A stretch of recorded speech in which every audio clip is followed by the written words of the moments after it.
Oh, hello everybody out there in the land of make-believe. This is the holier-than-hell Reverend Bark Me Laughing Wolf, submortal cheerleader to the apocalypse and a diabolical minion of good. And this is my electric bike. If you're watching this video, then you want an electric bike too, or you're just judging me. Don't judge me. You know, about a year ago, I didn't have an electric bike, and I needed to buy one, but I didn't know anything about bicycles or electricity. What is it made of? I don't know. So I had to do a lot of research to find the exact electric bike that I wanted, which I did. Found this here, the Rad Wagon, would fit all my specifications. Although I complain about the Rad Wagon quite a bit, now that I've got the hardware updated on it, which I presupposed before I bought it that someday I'd have to do a massive upgrade, which it did. Very happy about that. I love my bike, and I ride it all the time. So I think that I did good in choosing a bike that fit what I wanted in a bicycle. But that's why it's hard, because everybody has different needs, and with electric bicycles, there's some specificity involved, so nobody can really ask you like 3 questions and say, oh, this is the bike for you. But when I was researching my bike, I started building a list of features that I wanted, and then built the list of, well, okay, all right, here's what it is, guys, all right, here's what it is. You might want to write some of this down. Pause it, because I ain't going to be all like, oh, wait, no, don't wait, I'm going to keep talking. I'm kind of a rambler, so I just got to get through it before I forget why I'm doing this in the first place. Hello, kitty. How are you doing? Yeah, fine. What's I talking about? Oh, got me an electric bicycle, and you can get one too. Here's how you do it. First, you're going to need to decide what features you want. Well, what features do you want? You don't know, because you don't know what features are on electric bikes. So what you're going to have to do is go to a search engine and type in the words electric bike or e-bike, and then just start looking at e-bikes and read the descriptions and start writing down just features. Mostly write down features you don't know what they are. Be like, oh, I have no idea what this means. Write it down. Research it, find out what that feature is. See if it's a feature you want. See if it's a feature you don't want. Go look at reviews of people who have or have not used these features and see what kinds of things they have to say about it. So now you got your list of features. You know what those features are. And then you start looking at bikes. I would not discourage you from going to electricbikereview.com, because they got all the lists of all the bikes and all the features. There's a few other bike sites out there that I'm unfamiliar with that I'm just now familiarizing myself with, and I would probably add them in the future. Maybe if I know more, I'll start adding them in the thing.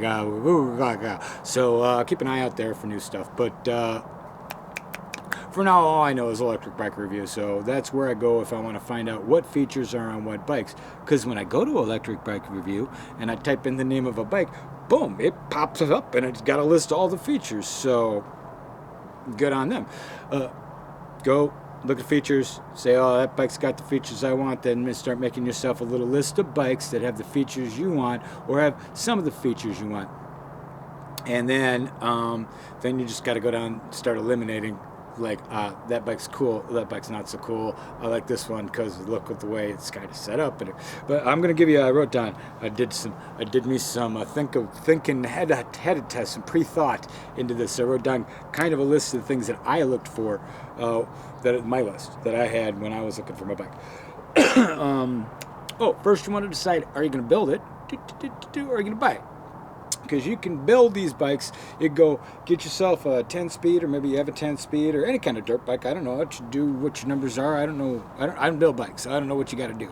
If you know how to build bikes, though, you might be a benefit to just put yourself together a bike, put the parts on it you want, big bang boom, then you got everything you want. You just look at it and say, oh, I want that, and I want this, and I don't want that, and then you stick it together, and boom, you're good to go.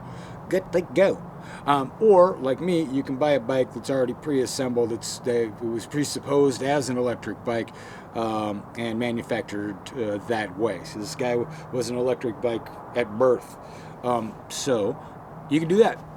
Those are the choices. Other big choice you want to have is, are you going to have hub, a rear hub drive, or a mid drive, hub drive, mid drive, hub drive, mid drive. Because mid drive, it's a motor that's in your wheel cranky parts where your pedals are and the inside there, and it pulls your chain, and then spins back tire for you. Motor here, pedal here, pulls the chain, spins back tire. Puts a lot of pressure on your chain. I hear that's one of the downfalls with the rear hub drive. That's what you got to look for when you start putting your features together. You got to find out, oh, what's the downfall of this, what's the downfall of that, what's the pros and cons and pros. Or the rear drive, rear hub drive, which is what I have. Got a motor over here on my rear hub drive. Hey, good. Oh, look at that. It's in there. There it is. And that spins my wheel and just pushes me forward. But I guess it puts a lot of pressure on the spokes. So chain, spokes is always something, you know.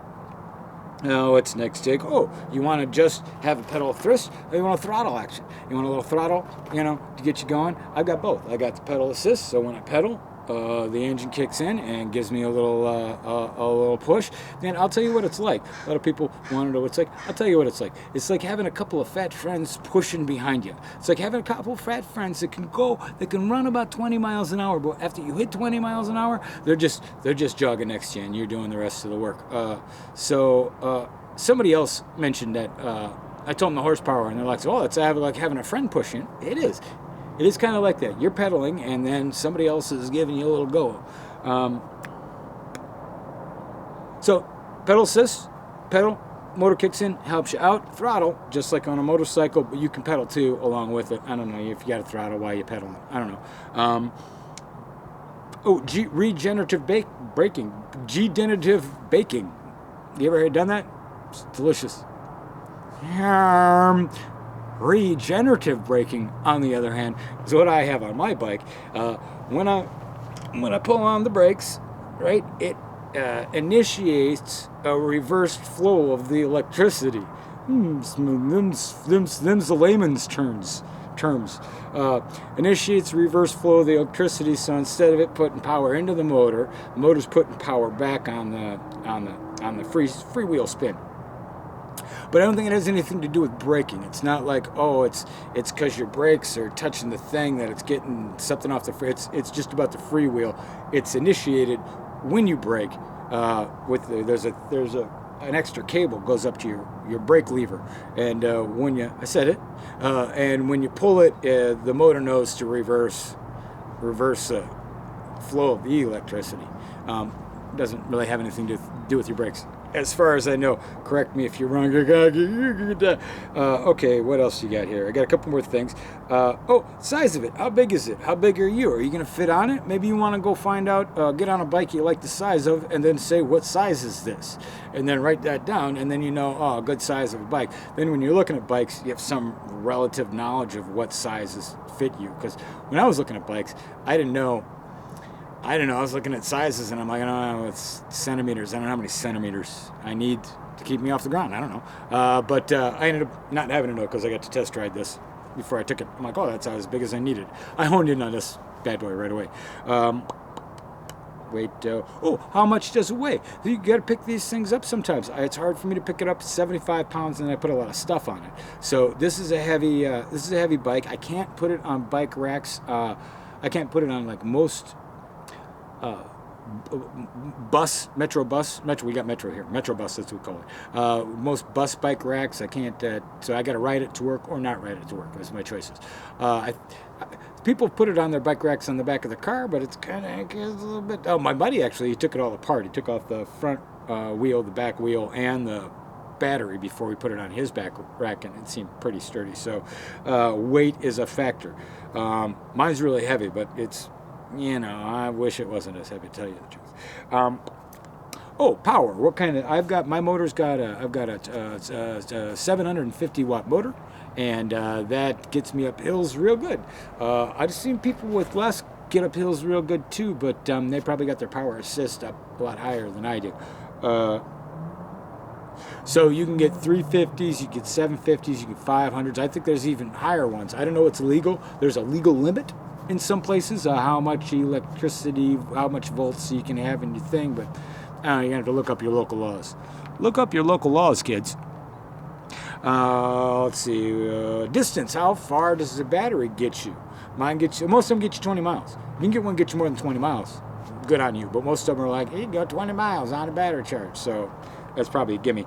And then accessibility to parts. How weird is it? Oh, mine's a weird. Mine's weird. Mine's one of these weird cargo bikes, and right now I'm having a heck of a time finding the panniers to fit it. So that's something to look out for. What's going to fit on your bike? Are you going to have to pay extra for fancy stuff? Right? I'm not big on that. I'm not big on the proprietary fancy stuff. That stuff only fits the thing with the thing, and then you got to pay extra. I don't like it. So right, I ran out of list, and so I'm out of list. I wrote stuff down, and that's all I wrote down. But that's a good start, right? Right? I get you started. Okay, so take that, write down a list, go through the bike onlines, and put down the things you like and you don't like, and then narrow it down, and then put together. Just go through, and when you have a good idea in mind what you're looking for, go through and make a list of bikes, do the pros and cons thing, which I'm telling you, an electric bike review, the online stuff's a lot better, a lot more accurate. It does a full pros and cons list where the videos seem to just run you through the features pretty much. So go to the online, go to electric bike review online, type in the name of the bikes you like, and look at the pros and the cons, and see what bike fits you best after you've done all this other research. It's gonna take a long time, so or just go buy a bike, or just go to your bike store or your electric bike store, and I like that one. That's pretty. Buy it. I don't care what you do. Tell you the truth, I don't even know I'm doing it. I got an electric bike. Mine. Okay. By the way, ride safe and be seen. Shut up, Crow. I'm doing the out thing. Sons of bitches.